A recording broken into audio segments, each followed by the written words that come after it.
¿Qué tal? ¿Cómo está? Le damos la bienvenida a El Explicador de Enrique Ganem y María de Los Ángeles Aranda.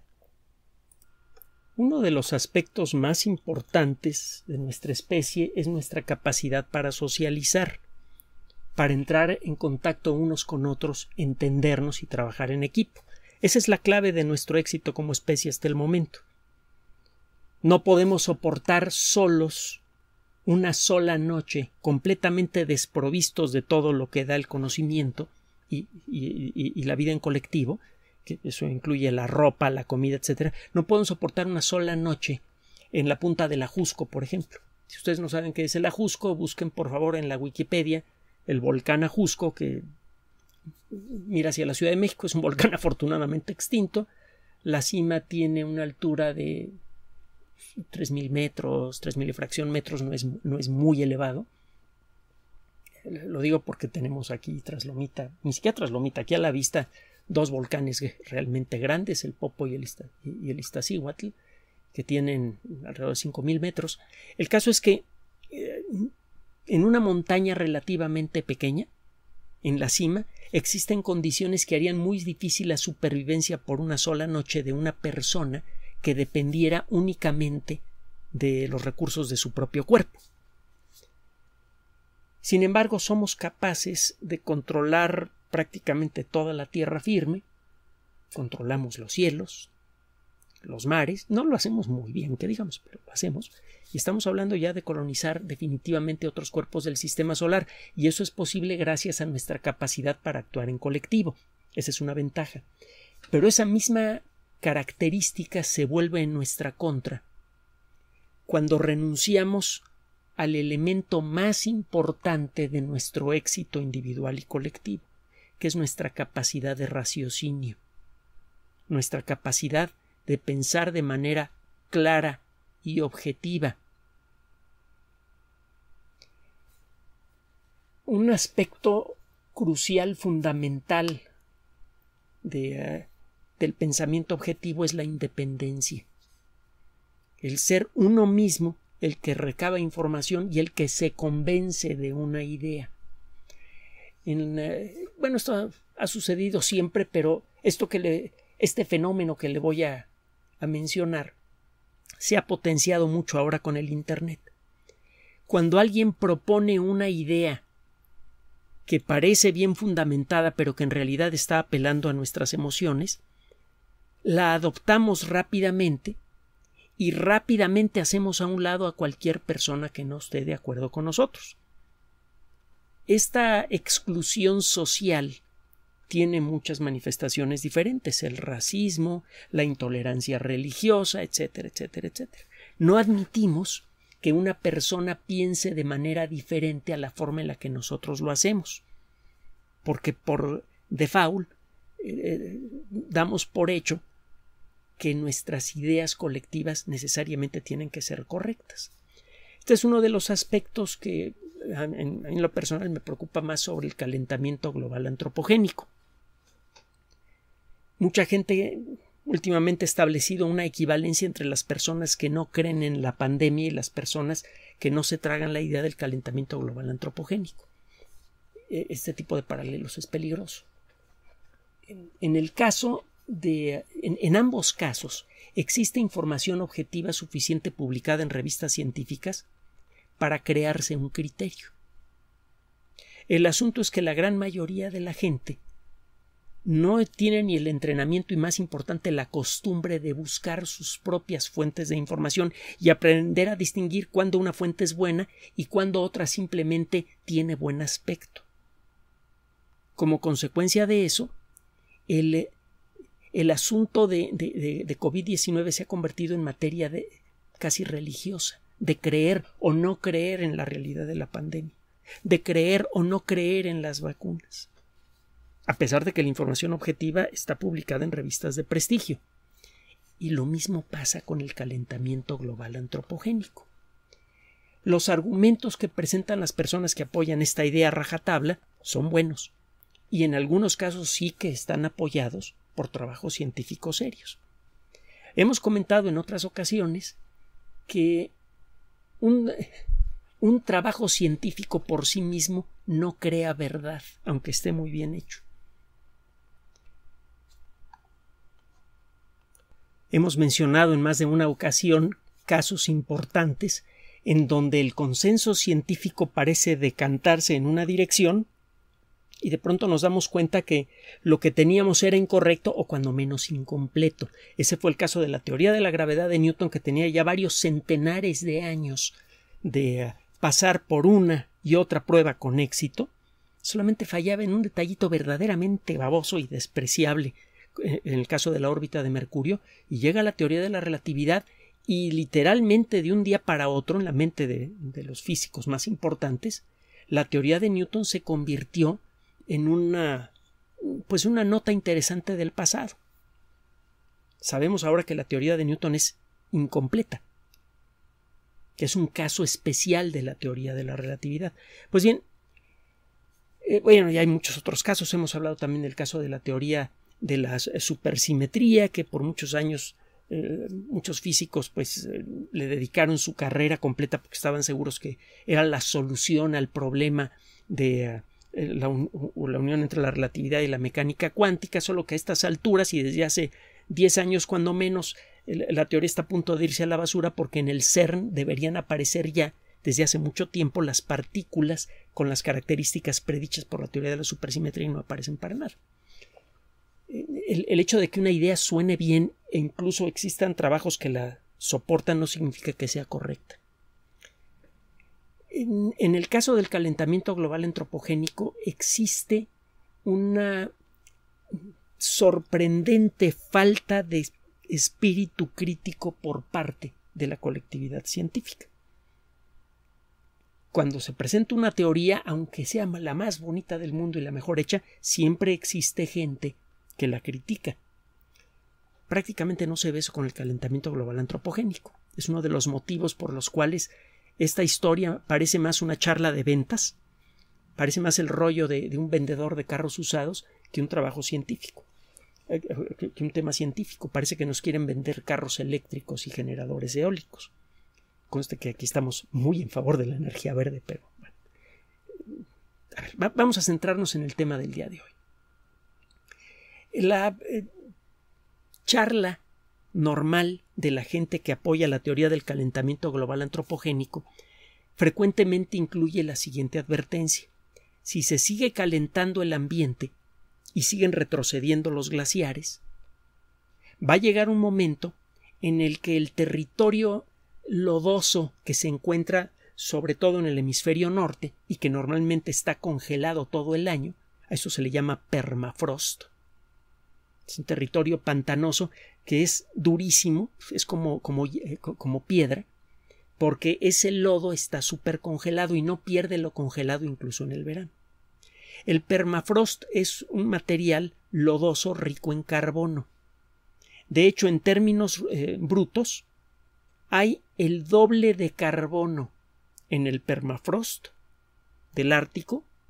Eso incluye Canadá, incluye la región de Siberia, etcétera, etcétera, que el dióxido de carbono que hay en la atmósfera terrestre. Es decir, que si todo el material del permafrost, todo el carbono del permafrost tomara forma de dióxido de carbono y saliera a la atmósfera, se triplicaría la cantidad de dióxido de carbono en la atmósfera. Y las consecuencias tendrían que ser catastróficas porque la temperatura se descontrolaría, etcétera, etcétera. El argumento suena bien. Hay varias cuestiones que agregar a esto. Uno, que desde hace ya años han aparecido esporádicamente en revistas como Journal of Glaciology, que es una revista muy seria, y Nature, nada más y nada menos, artículos de investigadores que indican que una parte importante del derretimiento de los glaciares está relacionado con un fenómeno natural que se llama la oscilación multidecadal del Atlántico Norte y que parece que no tiene nada que ver con el calentamiento global. Hay por ahí algunos investigadores que dicen que sí tiene que ver con el calentamiento global y otros que no. No existe consenso. Por lo tanto, no existe forma de asegurar que el derretimiento de los glaciares sea todo producido por dióxido de carbono generado por la especie humana o una parte sea generado por algún otro fenómeno natural. Lo cierto es que también existen otros trabajos que sugieren que en el pasado, cuando no existía la especie humana, o cuando menos, cuando no teníamos industria, la industria que ahora tenemos, llegó a desaparecer casi por completo la cubierta de glaciares en muchos países del mundo. Parece que los glaciares han tenido crecimiento y retracción muchas veces en los últimos siglos. Lo que pasa es que la memoria humana es de muy corta duración. Si algo pasó hace más de 100 años, normalmente no lo recordamos. Y muchas veces no existen herramientas para recordarlo. La ciencia verdaderamente moderna, en la que se registran con detalle y de manera numérica fenómenos naturales, tiene poquito más de 100 años. No existen registros climáticos confiables completos del planeta que tengan más de 50 años de edad. Pues no existían los satélites artificiales, por ejemplo. Entonces, bueno, tiene más de 60 años de edad. El caso es que el derretimiento de los casquetes polares y de los glaciares es muy probable que no se deba nada más a la actividad humana. Y en una de esas no se debe a la actividad humana. No lo sabemos. La evidencia es conflictiva. Hay artículos que dicen que se han casi derretido los glaciares, incluso una parte importante del continente antártico, hace muchísimo tiempo, cuando la especie humana o no existía o no estaba en condiciones de contribuir con el calentamiento global. Así que parece que hay fenómenos naturales que pueden producir el mismo efecto. Y si ese es el caso, ¿por qué estamos tan seguros que lo que está pasando ahora es culpa nuestra nada más? Ese es un argumento. Ahora, ¿cómo está el rollo del permafrost? Si es algo para preocuparse. Recuerde que Venus es un planeta muy similar a la Tierra, casi tiene el mismo tamaño, está un poquito más cerca del Sol. Si la distancia Tierra-Sol es 1, la distancia Venus-Sol es 0.7. La distancia de Venus al Sol es el 70% de la distancia de la Tierra al Sol, digo, la distancia promedio. Y Venus es un verdadero infierno. La temperatura promedio en todo el planeta, incluso en los polos, es superior a los 400 grados centígrados. La presión es 100 veces superior a la que existe en la atmósfera a nivel del mar, suficiente para aplastar a una persona. Cae nieve, pero nieve de metal derretido, de níquel. Hay relámpagos, llueve ácido sulfúrico. Es un lugar terrible, Venus. Y esencialmente es un gemelo de la Tierra. ¿Qué podría pasar si se derrite el permafrost? De pronto aumenta mucho dióxido de carbono en la atmósfera terrestre, que atrapa mucho calor, y esto podría iniciar un proceso que no se podría detener, que convertiría a la Tierra en un gemelo de Venus. Se ha llegado a plantear esa situación. Y digo, hay que tomárselo en serio. Aquí no se trata de creer o no en el rollo del calentamiento global antropogénico, es cosa de hacer estudios científicos serios para ver a qué conclusiones podemos llegar. Y una vez que hagamos los estudios, entonces sí ya empezamos a decidir si estamos a favor o no de una idea como esa. Esa es la propuesta de este programa. Acaba de ser publicado un trabajo en la revista electrónica Science Advances. Hemos comentado muchas veces que Science Advances es una publicación electrónica con artículos de primerísima línea y la organización controladora es Science. Science y Nature son las dos editoriales generales sobre temas científicos más importantes del mundo de la ciencia y lo han sido desde hace más de siglo y medio. Tienen más de 150 años de existir. No existen muchas organizaciones que sean tan sólidas como Science o Nature para materia científica. Así que los artículos publicados en estas fuentes como Science Advances merecen toda la atención de la colectividad. ¿Qué dice este trabajo? Ahí le va. Un grupo de investigadores, entre otros del colegio del Departamento de Ciencias Ambientales y de la Tierra de la Universidad de Boston y de otras organizaciones, se pusieron a estudiar cavernas que se encuentran dentro del círculo polar ártico. Las cavernas normalmente se producen en el interior de roca soluble, de roca más o menos soluble, la roca caliza. La roca caliza es extraordinariamente dura, es muy abundante, y esta roca se va disolviendo poco a poco por la acción del agua. El agua de lluvia, por ejemplo, frecuentemente disuelve, entre otras cosas, ligeras cantidades de dióxido de carbono y otros materiales que por sí mismos ejercen una acción corrosiva en las rocas de este tipo. La roca caliza es alcalina.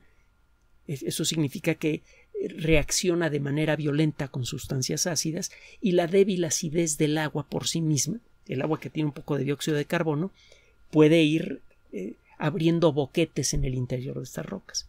El agua por sí misma además puede disolver la roca sin necesidad de la presencia de dióxido de carbono. Con el paso de los años, estas oquedades se van haciendo más y más grandes hasta que se forman ambientes realmente espectaculares. En las cavernas, en donde el agua está fluyendo continuamente, empieza a ocurrir un fenómeno realmente espectacular. No sé si ha visitado las grutas de Cacahuamilpa, aquí en México, o si vive usted en otro país, si ha visitado alguna caverna alguna vez. Es verdaderamente imponente y es bellísimo. Encuentra usted una serie de estructuras, las estalagmitas, las estalactitas, y hay otras estructuras, cada una tiene su nombre. Hay un término general para referirse a las estructuras que se forman en el interior de las cavernas como consecuencia de la acción del agua. Se llaman espeleotemas. Si tiene usted agua que está penetrando continuamente por el techo de una caverna, esa agua puede disolver parcialmente sustancias en su camino, y cuando por fin logra penetrar por el techo de la caverna comienza a gotear. El punto en donde se forman esas gotas puede ser constante, puede estar arriba de una pequeña grieta en la roca. Entonces siempre de la misma grietita está cayendo agua. Y esas gotitas, al formarse, comienzan a evaporarse casi inmediatamente, y los minerales que traen disueltos, los minerales que disolvieron en su camino, en parte se quedan alrededor de esa grietita en donde se forma la gota. Alrededor de la grieta empiezan a aparecer cristalitos.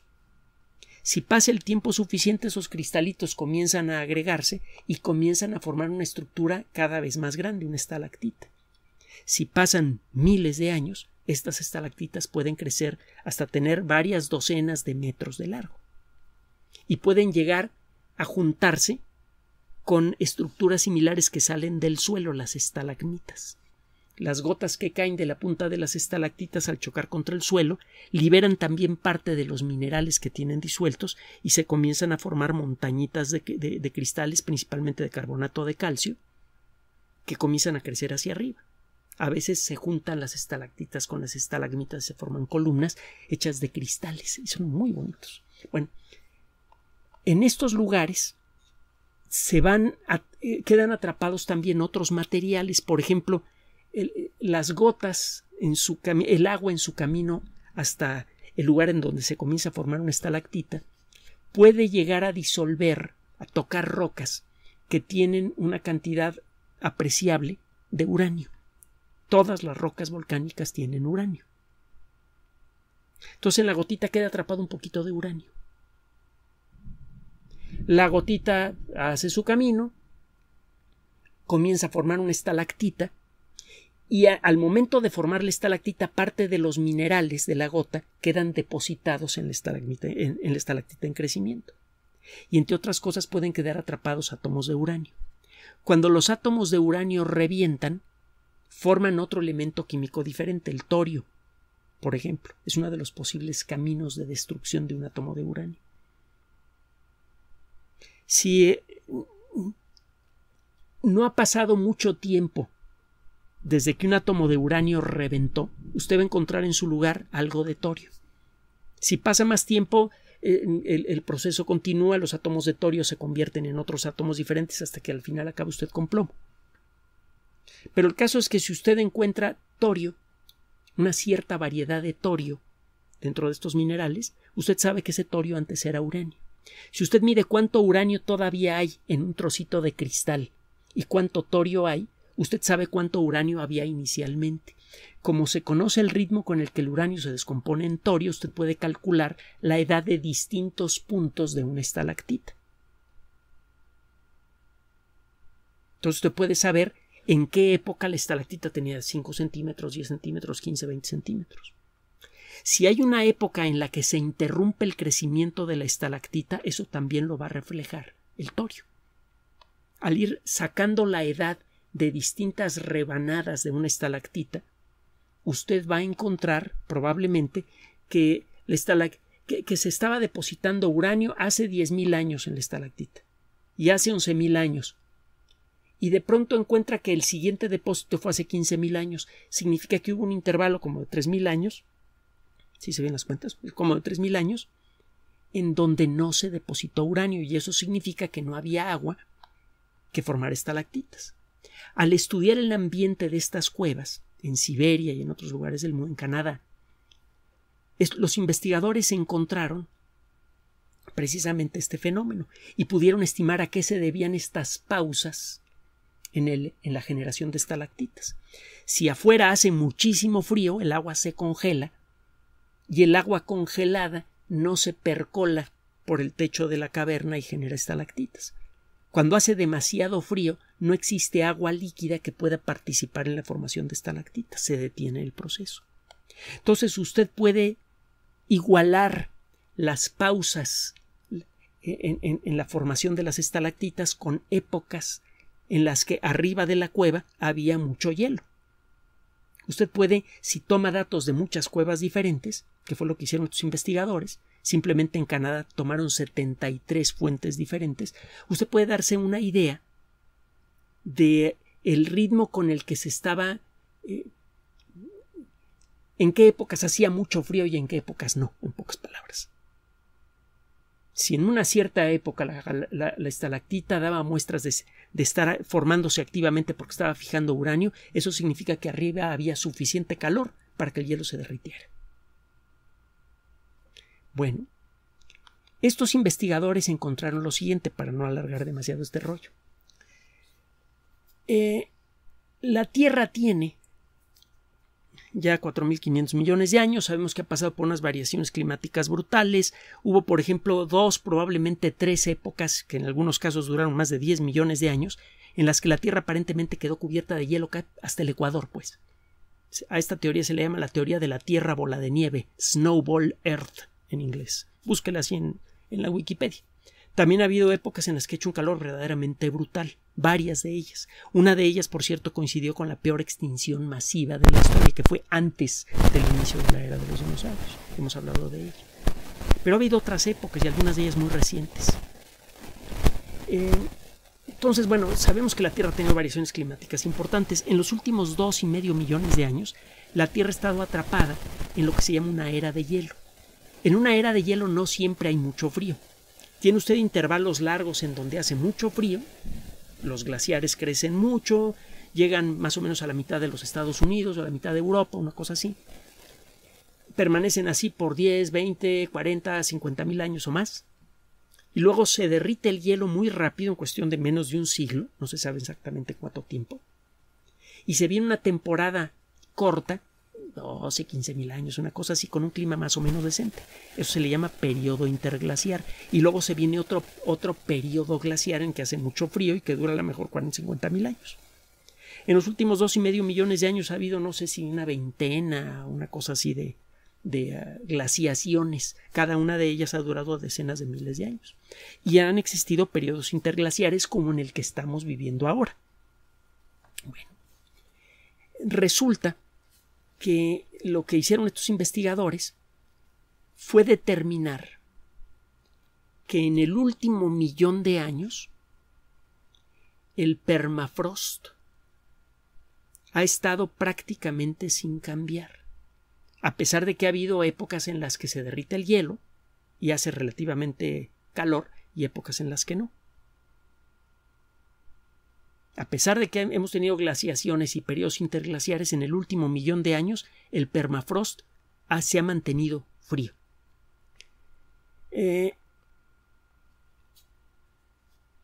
Esto significa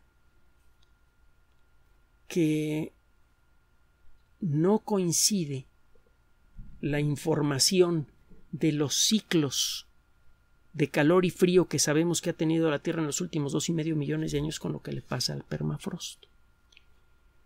Esto es muy delicado para la gente que apoya la teoría del calentamiento global antropogénico.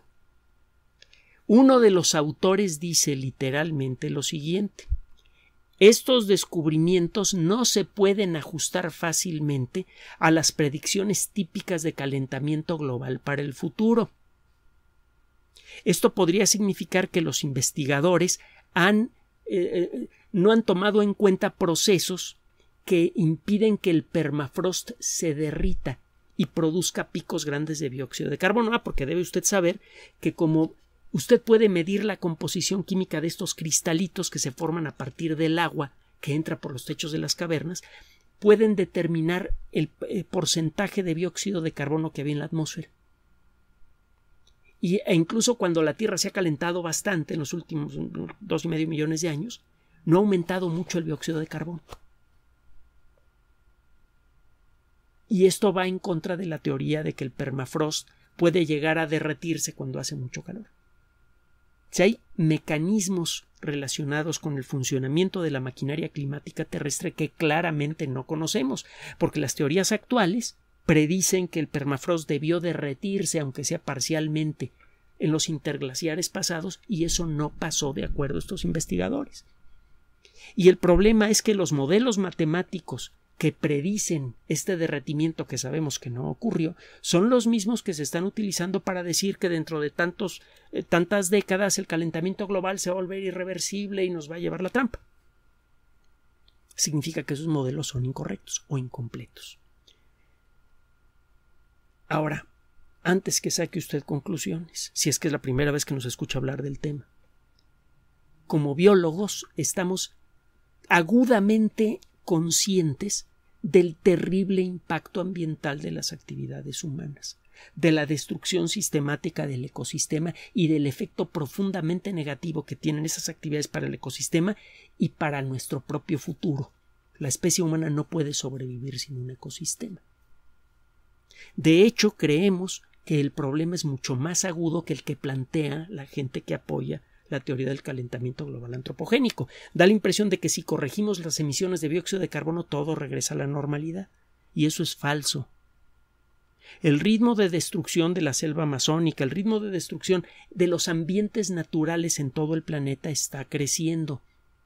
Y está creciendo porque la población humana está creciendo de manera descontrolada y cada persona merece, fíjese lo que estamos diciendo, merece y necesita recursos para vivir, y esos recursos vienen de la naturaleza. A más personas, más explotación de recursos. No hay escape a esto. Entonces, la impresión es que el verdadero problema que está enfrentando la sociedad humana en términos ambientales es de sobrepoblación, y es un problema mucho más grave que el que se supone plantea el calentamiento global antropogénico. Y por lo tanto, el prestarle demasiada atención a esta idea es incorrecto y contraproducente. Por favor, saque sus propias conclusiones, pero cuando lo haga, recuerde lo que le dijimos al principio. No renuncie al aspecto más importante de su condición humana, que es su capacidad para pensar de manera independiente y objetiva. Gracias por su atención. Además de este canal oficial en YouTube, tenemos nuestro sitio web www.lexplicador.net, las redes sociales de siempre, Twitter Enrique-Ganem, Facebook Enrique Ganem, sitio oficial. Recuerde que también por sugerencia suya tenemos abierto un espacio en Patreon, el explicador Enrique Ganem, y en PayPal, el explicador patrocinio@gmail.com, gracias a los cuales sostenemos este espacio. Finalmente, el explicador siempre somos María de Los Ángeles Aranda y Enrique Ganem. Gracias.